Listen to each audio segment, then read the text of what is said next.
you know, Shedeur, hey, he looks really good. It would be awesome to have him. He lied to me. And he is exactly right. That's why it was really a mistake. Man, listen, Shedeur is, we talked about it, Earl, he's talented. Like, he has all the talent and ability you want. He has the leadership qualities you need. That Shedeur Sanders, over the course of the next 10 months, will be the starting quarterback for the Cleveland Browns.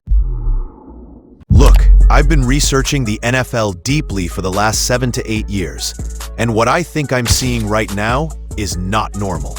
Shedeur Sanders didn't just fall in the draft, he got dragged. And now Antonio Brown steps up out of nowhere, claiming there was a league-wide conspiracy to blacklist Shedeur from day one. Think about that. 31 teams agreeing secretly to pass on a generational quarterback because of who his father is.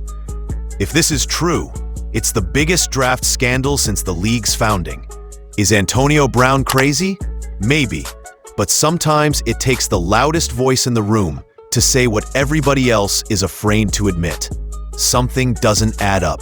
Let's talk about Antonio Brown, because he didn't just throw a pebble into the lake, he dropped a boulder. AB said, and I quote, "There was a deal between 31 teams to not draft Shedeur Sanders." That's not a hot take. That's a nuclear bomb. Now, is AB always reliable? No.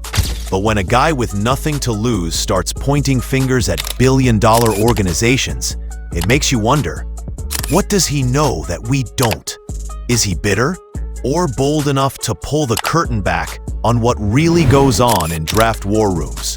One thing's for sure, Antonio Brown doesn't pull punches, and the league has been suspiciously quiet about his claim. Why? Now let's talk about what's happening in Cleveland, because this is where the conspiracy theory starts turning into something way more real.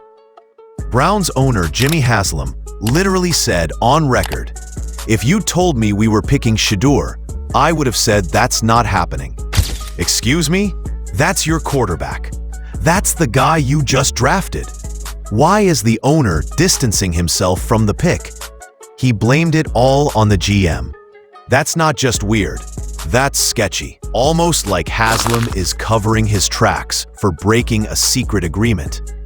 Maybe he didn't get the memo that no one was supposed to touch Shedeur, and now he's scrambling to explain it away. The vibes?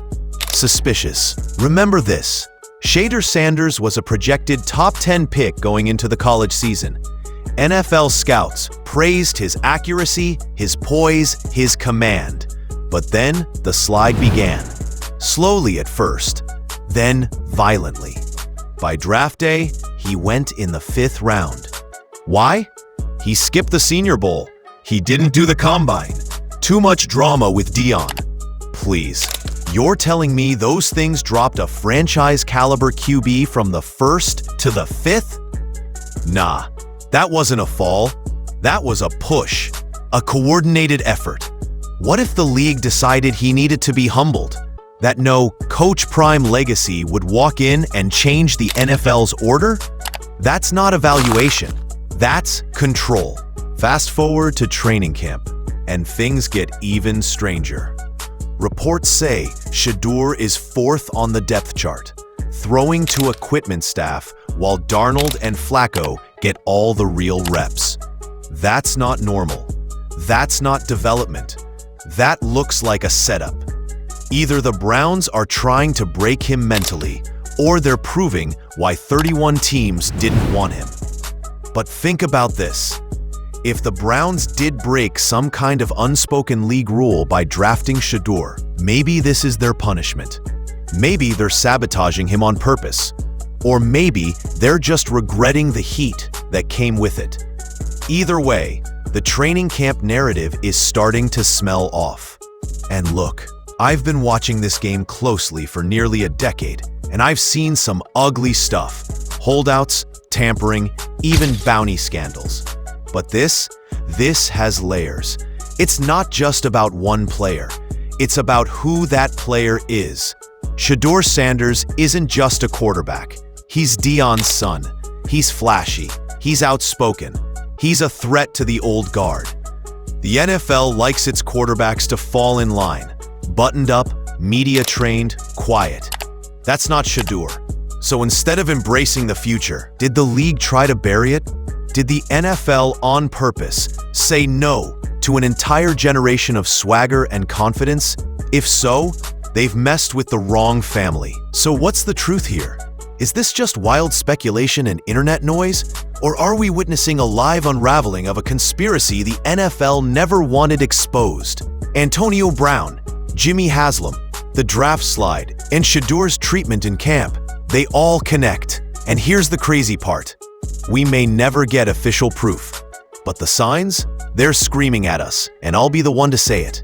This league has a long history of protecting its image, even if it means sacrificing its stars. If Shedeur Sanders overcomes this, if he rises anyway, that's not just a comeback. That's revenge. And the NFL will never be able to deny him again.